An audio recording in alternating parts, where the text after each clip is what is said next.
nous ne parlons forcément pas de la même Europe. Nous pensons d'abord à la France. Tout le monde parle de l'Europe.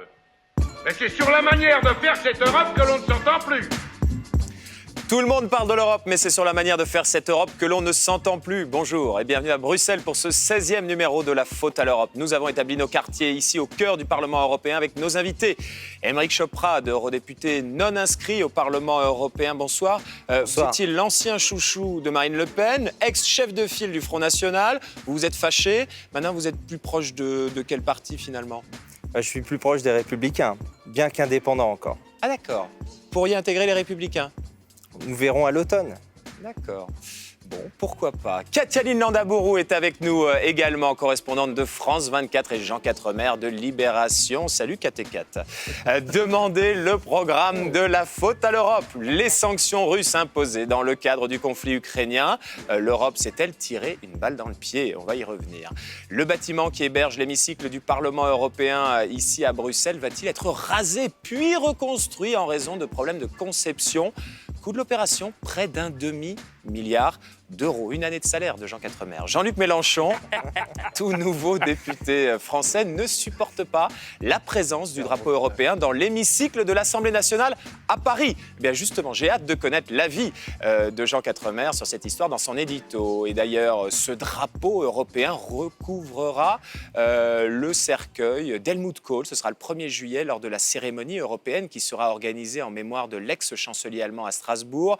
Dans l'histoire, Helmut Kohl restera comme l'homme de la réunification allemande, mais c'est avec la création de l'euro qu'il a véritablement pris un risque politique. Alors cette décision demeure controversée en Allemagne, le reportage du Baudouin.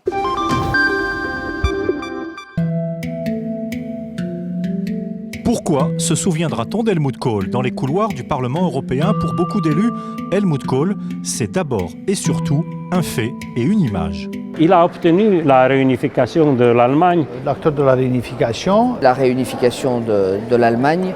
Bien sûr, c'était le moment où il a attendu à Verdun avec François Mitterrand. La contribution d'Helmut Kohl à la création de l'euro n'est pratiquement jamais évoquée. Pourtant, sur ce sujet-là, il a pris un vrai risque. C'est lui, nous raconte l'ambassadeur Pierre Vimont, qui, au cours d'un petit déjeuner avec François Mitterrand à Maastricht en décembre 1991, en a décidé de la date de création. Et les deux hommes se sont réunis ensemble, en tête-à-tête, avec simplement leurs deux collaborateurs, et ont décidé que s'il n'y avait pas une date dans le traité, jamais l'euro ne se ferait. Il y a 25 ans, l'abandon du Deutschmark a été très controversé. Outre-Rhin, la majorité des Allemands n'étaient pas prêts à payer ce prix au nom de la construction européenne. Le projet de la monnaie unique était loin d'être acquis en Allemagne. Les Allemands ont souvent considéré qu'ils étaient ceux qui avaient le plus donné au pot de l'Union européenne. Les Allemands n'avaient aucune envie d'abandonner le Deutschmark. Ça demandait un grand courage politique et une force de caractère quand même assez exceptionnelle. Et c'est en brusquant sa propre opinion publique qu'Helmut Kohl a imposé l'euro. Sans cette décision commune et cette volonté et ce courage politique des deux, et notamment d'Helmut Kohl, d'aller un peu à l'encontre de son opinion publique, peut-être qu'on n'en serait pas où nous en sommes aujourd'hui. Les Kohl et les grands personnages européens, c'est une histoire révolue. Est-ce qu'il y a un nouveau Kohl aujourd'hui en Europe, Katialine ? Alors je ne crois pas, hélas non, parce qu'il n'y a aucun homme qui soit capable de violer son opinion publique, comme il le disait lui-même, pour une vision qui était par exemple celle de l'euro. Mais je crois que ce qui est important, ce n'est pas forcément le personnage Kohl, mais le couple qu'il formait avec François Mitterrand. Et là, je suis assez optimiste quant à l'efficacité du tandem, l'efficacité potentielle du tandem Macron-Angela Merkel. Aymeric Chauprade, Katialine, qui parle de viol de son opinion publique, et c'est vrai, il avait dit ça dans la presse, c'est sorti en 2002, parce que les Allemands étaient opposés à l'abandon du Deutschmark. Je cite Helmut Kohl, « Je me suis comporté en dictateur en imposant l'euro, j'aurais perdu n'importe quel référendum sur cette question ». Qu'est-ce que ça vous évoque ? C'est vrai, c'est l'homme d'au moins 3 héritages, Helmut Kohl. C'est d'abord l'amitié franco-allemande. On se souvient de cette photographie en 1984 à l'ossuaire de Douaumont. C'est le grand européen, évidemment, main dans la main. C'est un patriote allemand parce que c'est l'homme de la réunification, il ne faut pas l'oublier. Sans doute beaucoup plus visionnaire d'ailleurs sur la réunification que François Mitterrand. Et enfin, c'est un point peut-être moins évoqué, mais à la fin de sa vie, c'est une démocratie chrétienne lucide, notamment notamment sur la phase migratoire, l'afflux migratoire, et l'idée que l'Europe, c'est aussi une civilisation. Jean Quatremer, Helmut Kohl, il va avoir ce dont vous rêvez, un hommage européen. Emmanuel Macron, Angela Merkel et Bill Clinton participeront à la cérémonie le 1er juillet. C'est assez nouveau, cette forme d'hommage européen. Oui, et c'est ce qui attend aussi sans doute Jacques Delors, qui est aussi maintenant très âgé, hélas. Est-ce qu'on le savait à l'époque que Kohl était un grand homme de l'Europe qui serait célébré? Oui, absolument. Je veux dire qu'on savait que, par exemple, dès que les négociations de la monnaie unique ont commencé en 1988, qu'il s'engageait à faire don du Deutschmark. C'était pas évident. Je veux dire, le Deutschmark dominait l'Europe et il dominait une partie du monde. Vous savez, on disait toujours que l'indépendance de la Banque de France en matière monétaire par rapport à la Bundesbank se mesurait en secondes. Combien de secondes séparait la décision de la Banque de France de suivre l'augmentation des taux d'intérêt ou la baisse des taux d'intérêt décidée par la Bundesbank? Donc c'était pas rien, c'était vraiment l'impérium allemand dont il faisait cadeau à l'Europe. Et ça, avant même la chute du mur. Donc c'est quelqu'un qui croyait profondément à l'Europe. Mais il n'est pas le seul. Je veux dire que il faut, dans le genre de sa successeuse, Angela Merkel, elle a accueilli 1 million de réfugiés sur son territoire. Vous croyez que son opinion publique... Mais elle n'a pas été jusqu'au bout. Elle n'a pas été jusqu'au bout parce qu'elle a été lâchée par ses autres homologues européens, contrairement à Kohl. C'est pour ça que je dis l'importance de la dynamique du couple. Voilà. Mais ce que je veux dire, c'est qu'elle a quand même pris un risque politique et le risque politique a payé. Ce que montrent les dirigeants allemands, et ça c'est une grande leçon pour les dirigeants français, qui ont une lâcheté totale, c'est-à-dire qu'ils gouvernent uniquement en fonction des sondages au jour le jour, c'est-à-dire que parfois il faut voir très loin, il faut se dire qu'on va être jugé par l'histoire. Émeric Chauprade, avant vous étiez un Front National, là vous dites que vous vous rapprochez des Républicains, vous êtes pour l'euro maintenant ? J'ai toujours dit que j'étais pour l'euro, j'ai jamais soutenu, et c'était un des désaccords que j'avais au Front National précisément. Je crois à l'idée d'Europe puissance, et je crois à l'idée que l'Europe est une civilisation. Mais néanmoins, je veux aussi une Europe réaliste qui prenne en compte les spécificités des nations, qui puisse construire des coopérations en fonction des intérêts propres. C'est du pragmatisme. Les vrais réalistes sont les visionnaires, disait Helmut Kohl. Oui, mais il avait raison. Il avait raison sur le plan géopolitique. Il était visionnaire, c'est un Européen visionnaire, mais il est aussi visionnaire sur les risques qui peuvent peser sur l'Europe si nous sommes dans l'idéalisme absolu. À suivre, le bilan des sanctions européennes contre la Russie. Peut-on parler de l'arroseur arrosé? À tout de suite. Nous ne parlons forcément pas de la même Europe. Nous ne parlons forcément pas de la même Europe. Merci de nous retrouver ici à Bruxelles au Parlement européen avec Émeric Chauprade, Katiani Nandabourou et Jean Quatremer. Avec les sanctions russes, l'Europe s'est-elle tirée une balle dans le pied? La Russie s'adapte aux sanctions. L'embargo alimentaire semble plus durement ressenti chez nous en Europe qu'en Russie, qui serait devenue autosuffisante et n'aurait plus besoin des importations agricoles européennes. Les précisions d'Hugues Baudouin.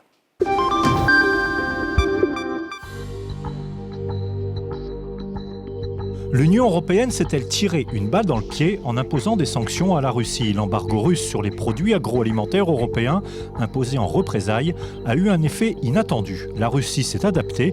Après 3 ans d'embargo, elle est quasiment autosuffisante. Elle n'a plus besoin d'importer ni légumes, ni porc. Il n'y avait pas besoin d'être devin pour imaginer que le gouvernement russe allait mettre les moyens qu'il faut pour que sa population ait l'alimentation auquel elle pouvait prétendre. Les spécialistes des relations avec la Russie présentent, eux, un tableau beaucoup plus nuancé de la situation en Russie. La consommation a aussi baissé beaucoup en Russie. Il y a aussi, il faut dire, des Européens qui trichent apparemment en exportant via les Balkans ou Bélarus. L'agriculture européenne a tenté de surmonter le choc en cherchant notamment de nouveaux débouchés. Une adaptation qui s'est avérée très compliquée en France. L'embargo ne serait ainsi qu'un élément marginal dans la crise que traverse l'agriculture française. En matière de compétitivité, on est les moins bien placés. On subit des distorsions de concurrence au plan social, au plan fiscal et au plan environnemental. Les sanctions contre la Russie viennent d'être prolongées d'1 an. L'embargo va donc durer, provoquant chez quelques-uns un certain fatalisme. Si les Russes sont satisfaits de manger du porc russe et pas allemand, c'est un choix. Émeric Chauprade, Qu'est-ce qu'on fait pour afficher notre mécontentement face au Kremlin? D'abord, la Poutine. question, c'est qu'on n'est pas obligé d'être en désaccord sur tout avec la Russie. Quand on l'est. On peut discuter, commencer par discuter et considérer, quand on parle d'embargo, l'embargo, ça peut fonctionner sur des petits pays parce qu'ils sont très vite asphyxiés. Ça pouvait marcher sur Cuba, ça peut marcher éventuellement sur l'Iran, ça pouvait marcher sur la Birmanie, mais la Russie, c'est un grand pays qui s'est adapté dans le domaine agricole et qui est en train de s'adapter dans d'autres domaines. C'est un pays qui a un secteur agricole qui est soutenu par l'État maintenant, qui pousse à investir dans son agriculture et qui, et ça c'est un point peut-être encore plus important, qui est en train de devenir un contributeur majeur à la sécurité alimentaire de pays émergents, des pays comme le Nigeria, comme l'Égypte, etc. Le jour où ils pourront exporter vers la Chine et qu'ils auront les tuyaux pour exporter vers la Chine, là il y aura un danger. Pour l'instant, ils sont aussi dépendants de nous que nous sommes dépendants d'eux. Mais là, moi je rejoins Émeric Choprade, c'est sur les sanctions. Je veux dire qu'il n'y a pas un pays dans l'histoire qui a plié à cause de sanctions économiques. C'est aussi simple que ça. L'apartheid n'est pas tombé à cause des sanctions. L'Iran n'a pas négocié un accord à cause des sanctions, etc. Et on oublie que, historiquement, la Russie a montré qu'elle était capable de supporter, mais 1000 fois pire que ce que nous sommes capables de supporter. Ils ont perdu pendant la guerre de 39-45, 50% de leur PIB, la chute en 1989, au moment de la chute du communisme, même chose. Capacité de résilience phénoménale. On perd 1% de croissance et c'est la crise. Tout le monde est dans la rue. Donc se lancer là-dedans dans les sanctions, c'est une erreur gravissime. Jean, vous dites, je rejoins Émeric Choprade. Vous auriez pu dire ça à l'époque où Émeric Choprade était au Front National? Non, pas tellement il était au Front National, je suis d'accord sur rien avec lui, mais il aurait pu dire il fait. C'est juste une question d'étiquette et parce qu'il s'est fâché avec Marine Le Pen. Mais Émeric Choprade aujourd'hui est le même que quand il était au Front National. Je parle de vous à la troisième personne, mais c'est un délit. Mais sur cette question-là, vous êtes d'accord? Mais moi, ça ne me gêne pas d'être d'accord avec quelqu'un, même s'il était encore du Front National. Et moi non plus, d'ailleurs, on peut avoir des convergences, c'est pas grave, on aura même s'il est des divergences sur d'autres domaines. Là aussi où je les rejoins, c'est que je trouve que l'Europe fait figure de nain diplomatique, parce que c'est très bien de mettre des sanctions, mais encore faut-il les appliquer. Donc nous, on a imposé des sanctions, mais on ne les a pas appliquées. Regardez, il y a une enquête qui a été réalisée en 2015 par une série de journalistes européens, et ils ont été regardés sur la liste, vous savez, les 150 personnes là, qui ont vu leurs avoirs gelés. Les oligarques. Et bien, ils ont été regardés, par exemple, à Chypre. Ils ont demandé au gouvernement chypriote combien d'argent avait été saisi, avait été gelé. Or, Chypre, c'est quand même l'Eldorado russe. Il y avait 120 000 euros qui avaient été récupérés. Après, il y avait les Allemands super contents parce qu'ils avaient gelé 2% du leader tchétchène. Et voilà, c'est tout. Et puis, 100 et quelques mille euros. Donc, en gros, on a appliqué des sanctions, on les a imposées, mais on n'a absolument pas veillé à leur mise en œuvre. Et quand Bruxelles est interrogé là-dessus, il dit que c'est les États membres qui s'en occupent. Et les États membres n'ont, en gros, rien fait. Donc, que peut faire l'Europe, alors?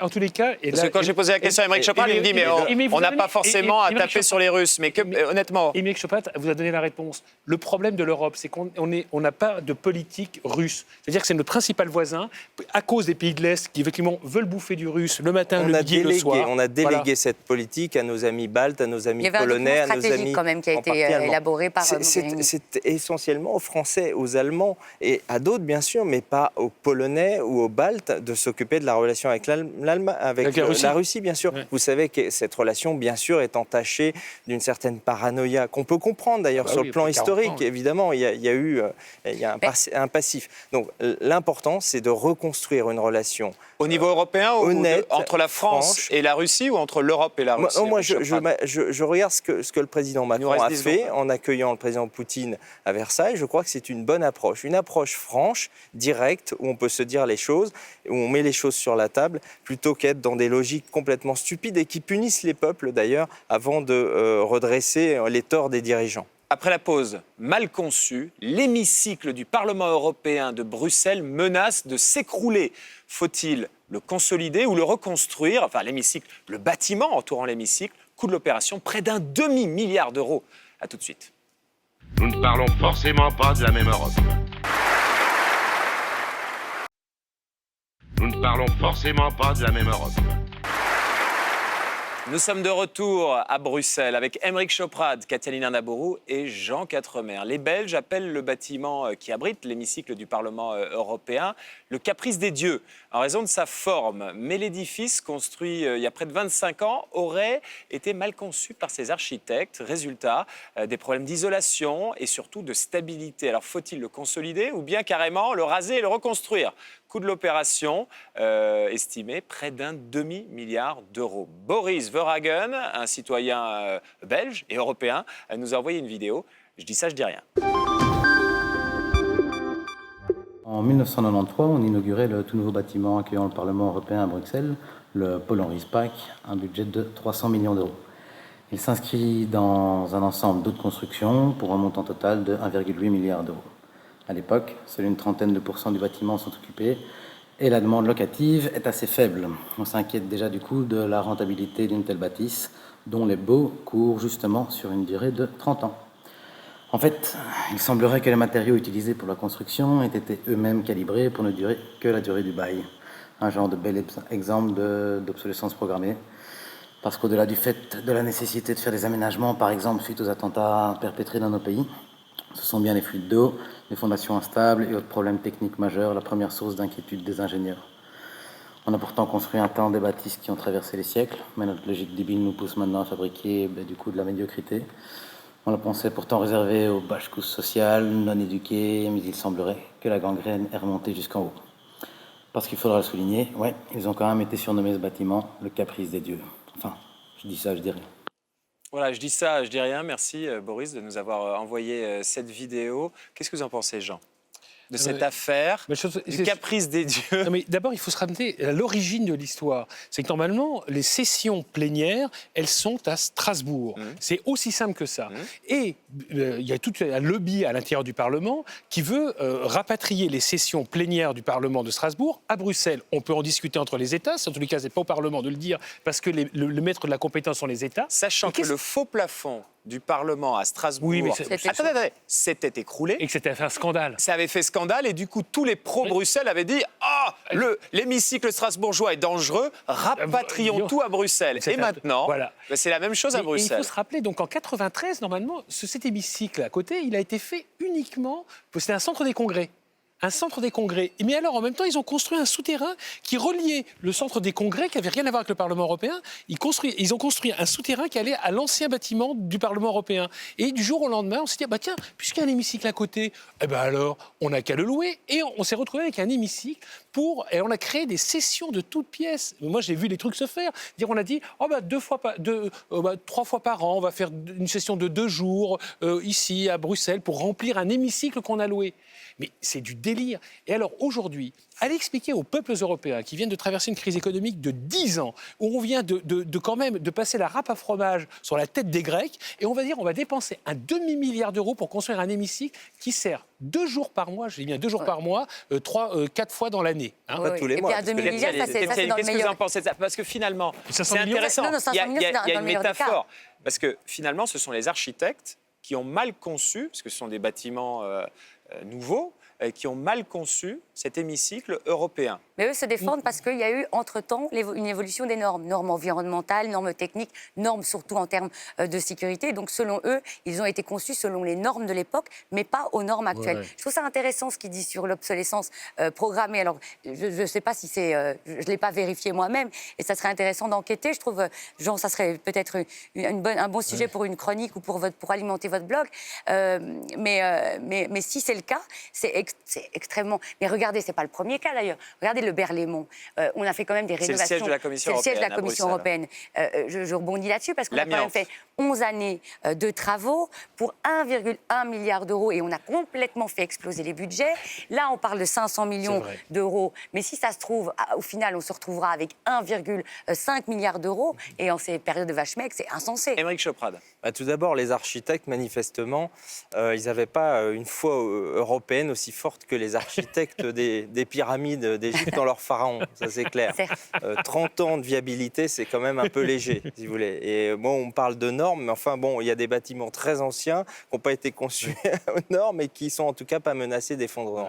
Non mais sérieusement, moi je partage ce qui a été dit, c'est-à-dire que c'est pas concevable de penser qu'on va démolir et reconstruire. Dans ce cas-là, on revient à l'esprit des traités. Les traités disent que le siège du Parlement est à Strasbourg.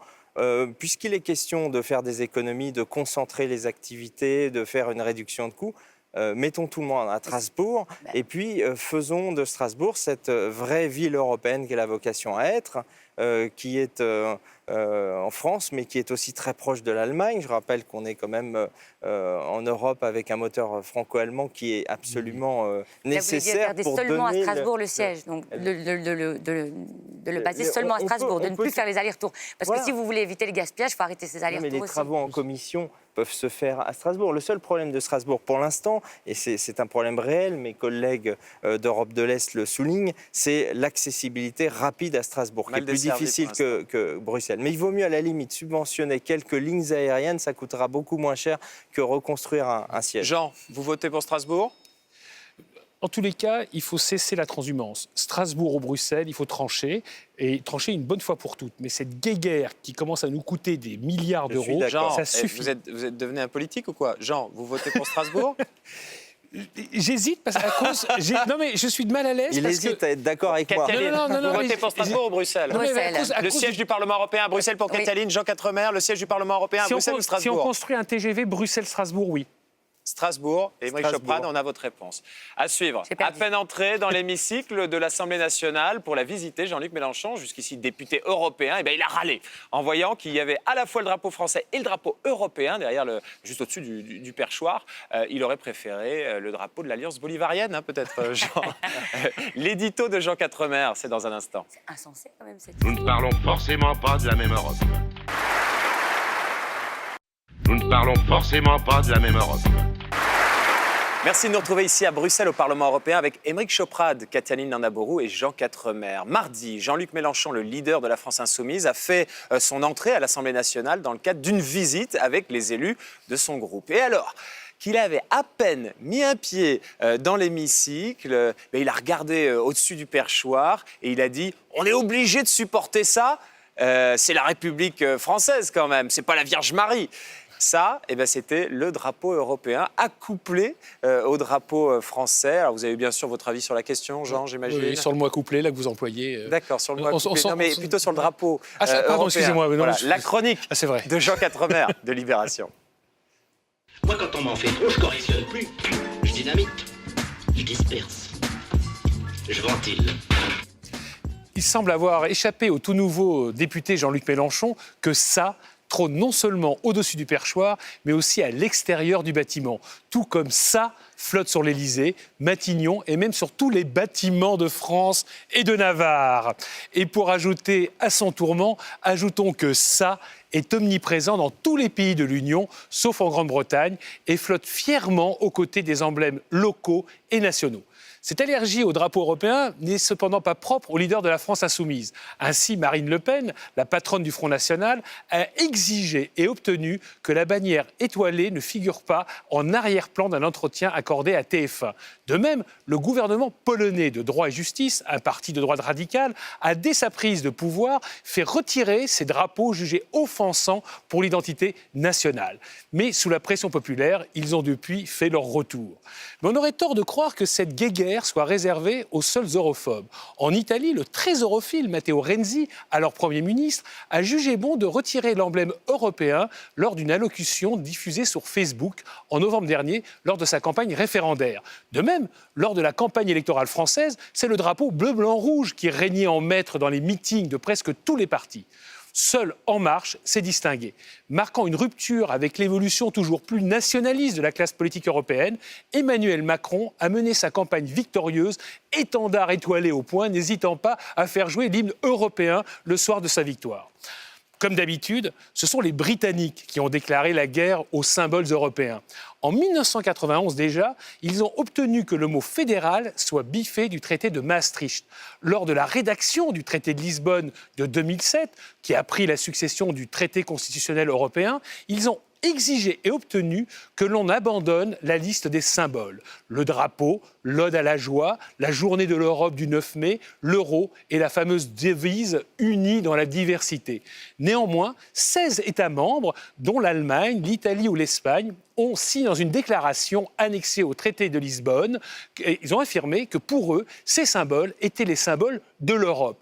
Encore traumatisée par le référendum perdu de 2005, la France ne s'est pas jointe à cette déclaration. Il serait peut-être votre temps de le faire pour rassurer Jean-Luc Mélenchon sur la constitutionnalité du drapeau européen. Macron sait ce qu'il a à faire. C'était la chronique de Jean Quatremer. Voilà, c'est intéressant ce qu'a dit Jean, parce qu'il a rappelé les racines chrétiennes de l'Union européenne et du drapeau à travers Jean-Luc Mélenchon. Aymeric Choprade, c'est l'auréole de la Vierge Marie, les étoiles ? A priori, c'est ça. C'est ce que le concepteur avait en tête, effectivement. Vous savez, un drapeau porte toujours une symbolique. Jean-Luc Mélenchon devrait se poser la question du drapeau français.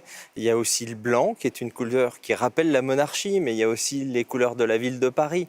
Un drapeau, c'est une histoire, c'est une symbolique, et c'est comme ça. Et puis le drapeau européen, on peut aussi y voir d'autres choses. On n'est pas obligé d'y voir la Vierge Marie.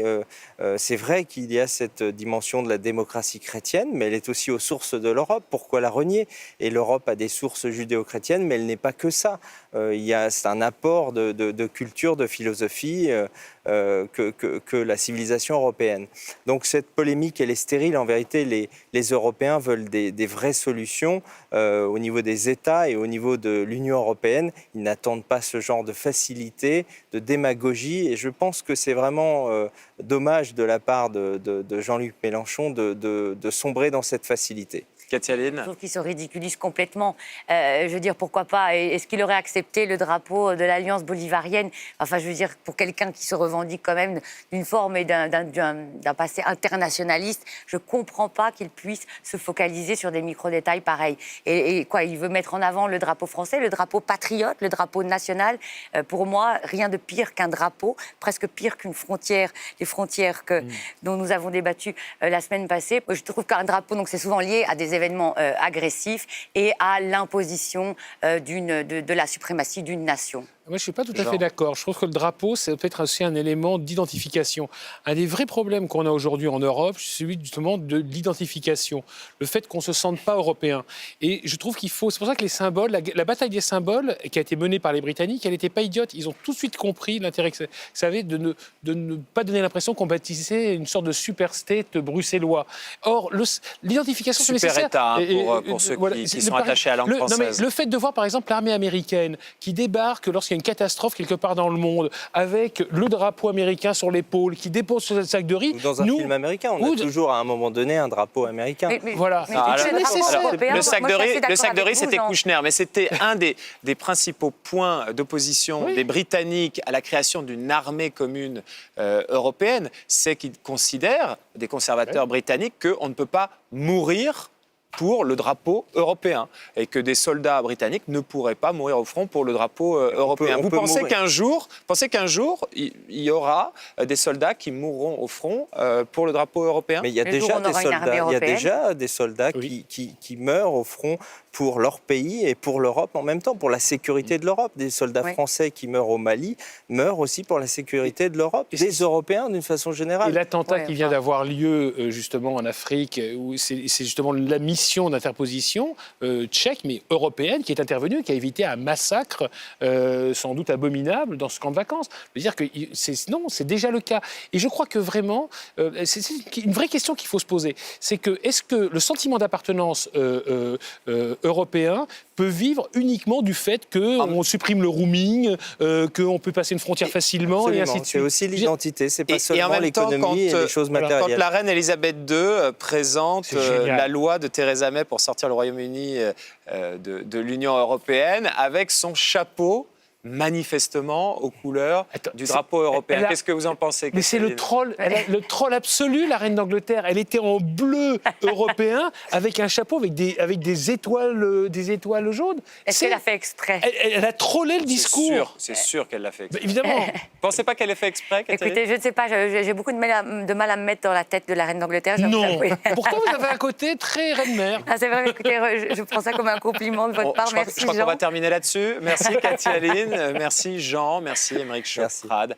Cette émission touche à sa fin. Merci à Hugues Baudouin, Alexandre Rougier et Solène Dupont de Lestrin qui l'ont préparé. Et vu que c'est tout le temps la faute à l'Europe, rendez-vous la semaine prochaine. Nous ne parlons forcément pas de la même Europe.